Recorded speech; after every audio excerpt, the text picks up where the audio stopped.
Welcome to our latest Dissected video, everybody. Today we're gonna mix things up a little bit, and we're gonna take this bike in a box over to a good friend of ours who lives just down the street and has probably more time aboard a trek session than anyone else I know. Get a little history lesson on the session.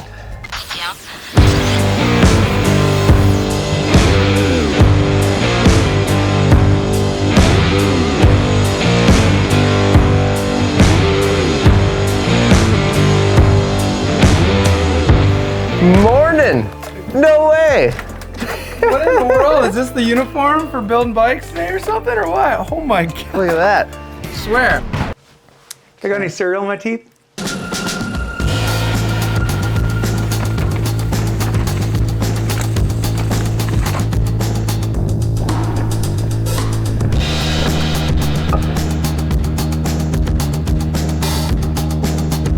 What's the number one ingredient in this bike?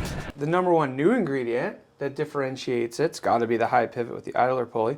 But it's not even really a new ingredient, right? Because we were talking about it before we started rolling over here. The diesel, way back in 2003, 2002, 2003, high pivot idler pulley. Right. Session 10, 05, 06, high pivot idler pulley. Yeah. So it's obviously something that Trek's been tinkering with for a long time.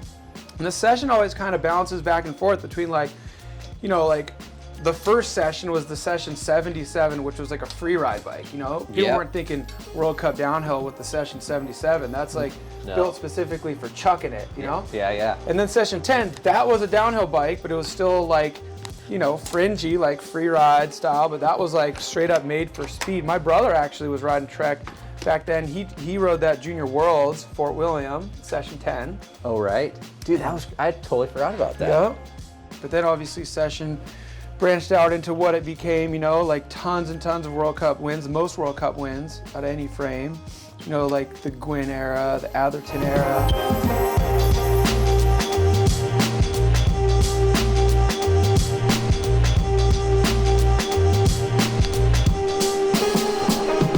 I feel like it's kind of cool that it's gone back, you know, into this like high pivot idler pulley thing now, because if you didn't know the history of it, you would think that's like a following move, right? You know, oh, what? Aluminum, high pivot, idler pulley. That's what X company's doing, Y company's doing. But if you look back, Trek did it a long ass time ago, and that just happens to be what's like really working right now to win races. And then like Reese Wilson being the world champion from last season, now having this bike. Both of these guys, this is like the sickest part of the story of this bike, I think, is they tested it in August of 2019 at not Diablo Freeride Park, that's what it used to be called, Mountain Creek, right? And it was after some races, and they just got on this bike to test it, and they loved it so much, they're like, we would race this right now. But obviously it takes a lot more time to like get a bike ready for production. But they were like wishing they could be racing this thing right now, and so now finally the time's come. They just say it's like way faster. Another crazy thing about that development and wanting to race right away was in that webinar that we sat through, Trek was saying that the intention was to get the test mule out in aluminum and go carbon, right, as everybody wants. And then the racers all said, like, unanimously that they loved the ride feel and characteristics of the aluminum way more, so that scrapped that whole carbon project, which brought prices down and probably got them out on bikes even sooner. Isn't that kind of sick? I mean, people will go, well, why in the world did you go aluminum? And I was confused too. I was like, you know, conventional wisdom, which actually isn't that wise, you know, carbon's got to be better, you know, like maybe for these other applications, these other disciplines and stuff like that is a no-brainer. But the backstory is the racers were actually putting weights on their bike, trying to like, there's two parts to it, the reasons why they liked aluminum so much. Carbon, their bikes were so light, but they were feeling like they needed a little bit more weight to keep the bike planted. But then also just the feel of aluminum, the way it kind of like springs back out of a G-out and stuff like that. Yeah. Carbon is just so rigid, it's gonna have a certain feel. Yeah, it's gonna be mega light, but if you don't want it to be that light, then it may be a detriment rather than a benefit. And then the feel of the bike actually coming out of like G-out corners or compressions or something like that, they were just preferring the way that the material aluminum felt, aside from the weight.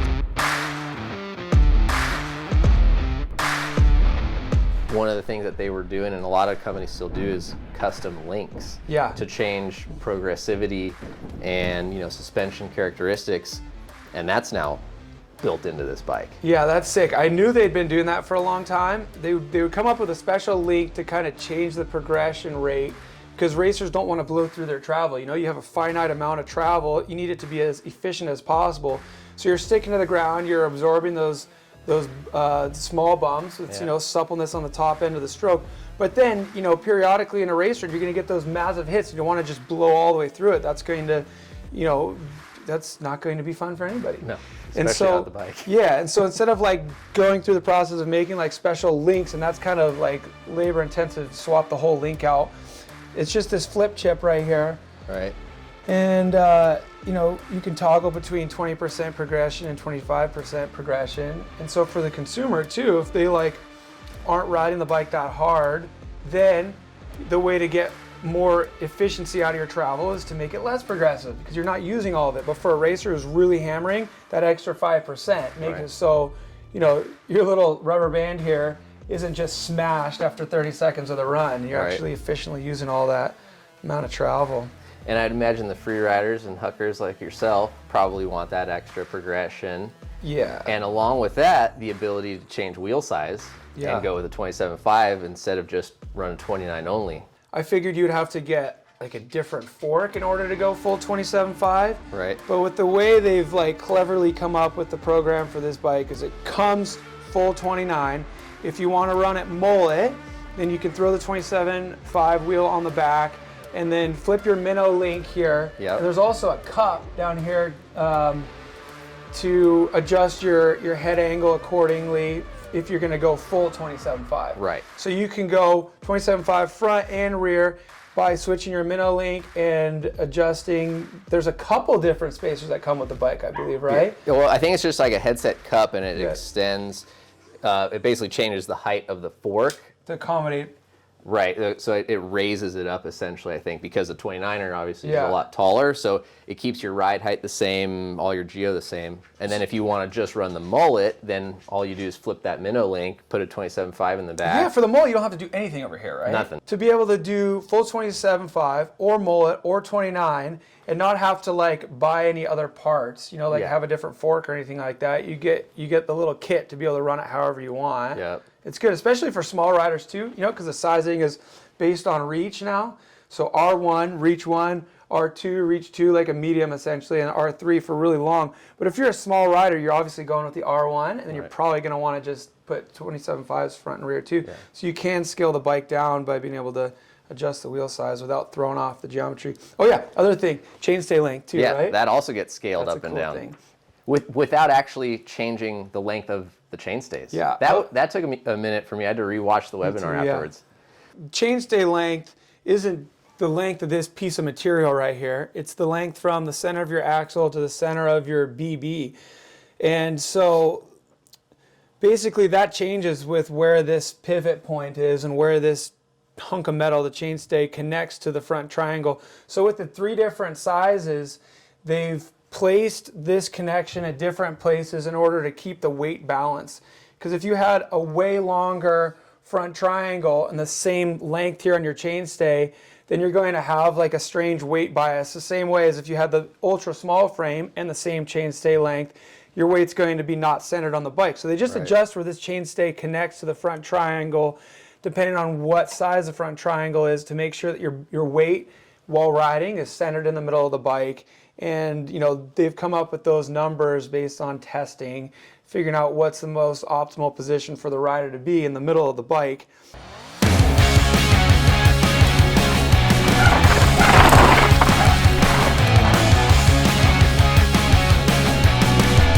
It's pretty cool, man. There's a lot of little stuff that's been thought out in this bike.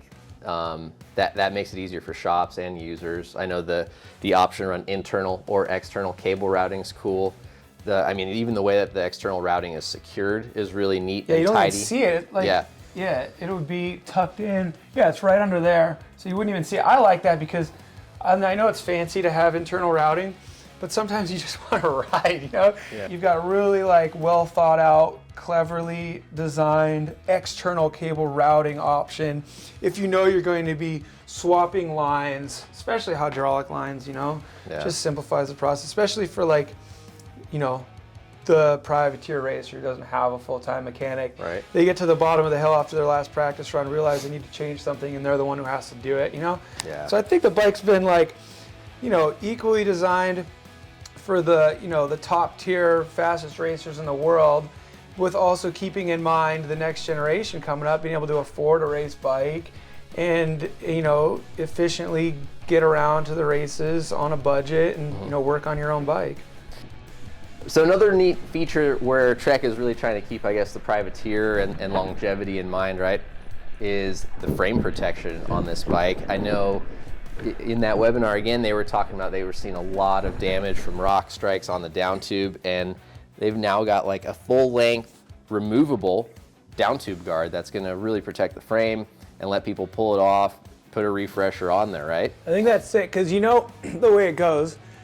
Even if you don't invite Murphy to the party, he shows up uninvited guest, no matter what. You're going through a rock garden, you get that rock to smack right next to where your frame guard is. And then you get that big dent right next to the frame guard. So the frame guard goes the whole length of the down tube, all the way up to here. And it's not just a sticker anymore, it's not adhesive, it's bolted on. And so yeah, if you're just such a ripper that you've already gone through an entire down tube protector, you can just unscrew it, pop a new one on. Or if you're like a total weight weenie, I guess you can take it off. You're just racing flow trail or something like that. I suppose, right? What are you going to be running this bike in? What's going to be your setup, you think? Well, I'm psyched to kind of experiment. Like, I have never had a 29er downhill bike. Okay. But I'm loving the 29ers that I have in the garage. And I can see the benefits of them finally. I'm not as stubborn as I once was. And so I'm psyched to just start out running it like the one that I've got right behind you here. I'm waiting for my Marzocchi stuff, but that'll be my ride. I'm just going to start out with it the way it is, full 29. I'll just put the Marzocchi and Shimano on there. But then I'll just little by little experiment, go mullet, go 27.5. And then it would be cool to take it out to Utah, you know, full 27.5 and just see how she goes on that kind of stuff. Because, you know, this frame is definitely more optimized for racing, for ripping high speed and just mobbing over technical terrain. You know, the wheelbase grows as you go through the travel. So it'll be interesting to, like, you know, people have theories about, you know, that's not the best idea to have a growing chainstay length for, like, you know, flipping small lip step downs and stuff like that. But I've never tried a high pivot bike, so I want to do everything from going up to Bachelor with full 29 and just seeing how much faster it is compared to my Session Park. And then, you know, you'll be able to notice the difference after riding at full 29 when you do throw the small wheel on the back and go mullet. But then I want to just go full free ride setup, 27.5, and just see how it compares to the Session Park, which is like, you know, they don't sell that bike. It's just a purpose-built free ride bike for being nimbly and bimbly. I'm just excited to experiment on it, you know? For people who may not understand why it might feel different on this bike because of the high pivot idler, a lot of that has to do with the growing wheelbase, right? Or the lengthening of that rear end through the travel. Yeah. Talk people through what that's going to feel like and why you think that might be an issue and how that's going to be an advantage on the downhill track. They're watching and all we've talked about is high pivot and idler pulley, but we never even talked about why, right? Let's talk about why. So as you're going over bumps, you know, say the rock is here and the bike's going to go over it.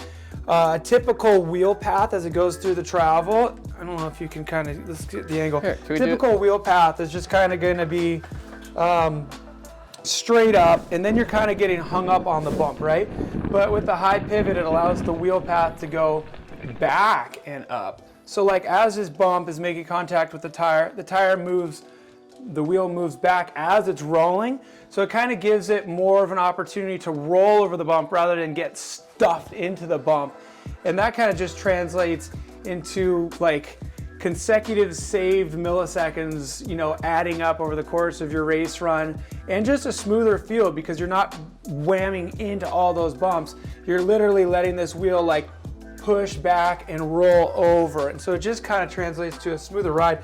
They were working to kind of blend the anti-rise and anti-squat characteristics, and by moving that, they can affect that, right? An anti-squat comes in from pedaling forces, which are, you know, as you're pedaling, it's putting energy in to drive this wheel up and compress your shock, which is wasted energy and also lowers the ride height, compresses the shock so you're not in the optimal zone. And then the anti-rise, right, is so that when you're on the brakes or coasting, it's not trying to like jack the bike up and extend that shock and locking the rear end out. Isn't it fun to listen to like a real engineer talk about this stuff? Because you like understand one concept, but then you don't really understand that there's like, there may be some other fallout from that. And so there's like so much more to it than just changing one thing, you know? Like the anti-squat and the anti-rise is something that you may not think about. You're just thinking about rolling over that bump faster. You know, the suspension can do a whole lot more than we really realize if we're not like engineer minded, which I'm totally not. I'm like, what? I don't know, it's probably my fault. If something's going wrong, then I suck, you know? Well, thanks for talking about the session. Appreciate it. I am bummed that you can't come riding with us right now. I know. Well, I mean, I got this, and then I need my Marzocchi stuff, but then it's gonna happen because this isn't gonna take that long. The Marzocchi stuff's not gonna take that long. So we'll ride. Okay. We will put our little sessions together in harmony on the trail. Some of the initial impressions that we've had, obviously, this bike was designed in great part with World Cup racers and the modern tracks and speeds that those guys reach. Most of us mortals don't get to ride World Cup tracks all the time, and some of the trails we ride are a little slower, a little jankier, might be multi-use or have some real tight bits of trail. So I think running a 27.5 will definitely bring this back end a little bit shorter, make it a little bit snappier in some of the tight, awkward corners that we've encountered today. Other than those little bits, which could just be the learning curve of getting to know this bike as, you know, the rear end and the front end have lengthened out, I think we're gonna really grow to like this bike even more. Yeah, the modified anti-squat really does a great job helping me climb. Along with an assist. Yeah. Great gearing for climbing too. I would say the standout features so far today are stability, comfort, speed, and confidence. This bike has just done a great job of eating up the terrain out here. There's a lot of square edge, sharp rocks, and this bike was silent and composed and smooth. It also, in some of the few jumps that we got to hit, popped nicely, got off the ground. It seems like it has a really balanced geometry, and we're really looking forward to keeping this bike until the bike parks open and we can get some chairlift time on this thing, because it is gonna be a blast, we're sure. So now that we've gotten to know this bike a little bit, we'd like to, thank Trek for the opportunity to create this video. Getting some time with Cam McCaul to learn more about the bike, the development, the engineering that went into it, and why they went with the high linkage pulley system, and just some of the ride traits and characteristics that they claim we will be looking hard to notice out on the trail as we work on our long-term review. Thank you guys for watching, and we hope to see you out on the trails.